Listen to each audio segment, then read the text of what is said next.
At 4:30, we had number 12, Utah is 2-0. Traveling to Utah State, who's 1-1. Utah favored by 18 on CBS Sports Network.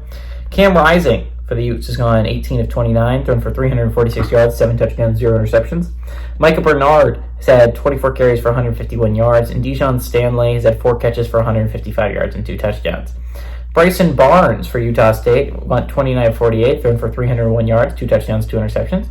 Rasul Faison has had 21 carries for 132 yards, and Kyrese White has had 5 catches for 146 yards and 2 touchdowns.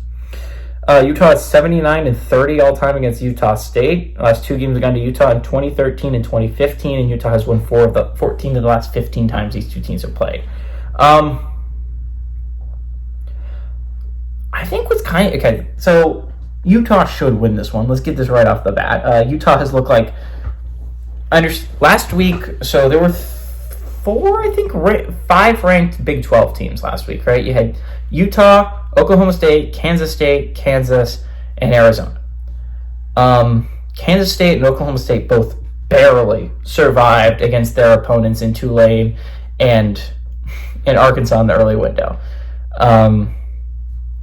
Kansas didn't survive. They went to Illinois and lost.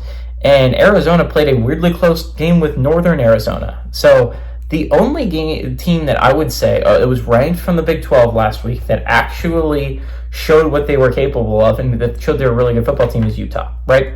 And Utah played a Power 4 team in Baylor.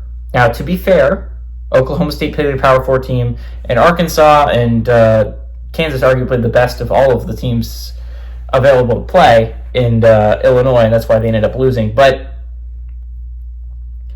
Utah beat the crap out of Baylor. And to be fair, Baylor's not exactly a great football team, but with Cam Rising, this Utah team is going to win some serious things.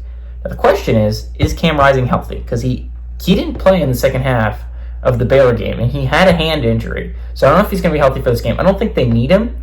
Also, the other interesting aspect of this game is the Bryson Barnes revenge game that you can look at it, right? Bryson Barnes was the quarterback for Utah last year.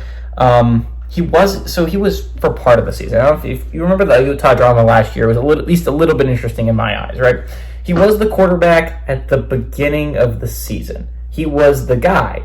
And then week 2 against Baylor, he had a rough game, and so he got benched halfway through for the other quarterback. And then that quarterback was the guy for a little bit, and then they decided Bryson Barnes gave him the best chance at winning, and they put Bryson Barnes back in. Anyways, all this to say, Bryson Barnes transferred out at the end of the year and ended up going to Utah State, and now he is the Utah State Aggies quarterback. And so there is a little bit of a revenge aspect here. Can the Aggies get the best of the Bryson Barnes' former team at home? Because this is at Utah State. I don't think it's going to happen. I think it's very unlikely that happens, but it is possible. There is an angle there. At least makes it at least a little bit of a compelling watch. If you really everything else is at halftime, why not give it a shot? But Utah State isn't great. It's not great. USC kind of kicked their butts last week, and I expect something similar to happen here. If it wasn't Utah, maybe there would be an argument here, but I think Utah is too good of a football team. Even if Cam Rising's a little bit dinged up, I think he's still going to play well enough to win this football game. Give me the Utes to win and cover on the road.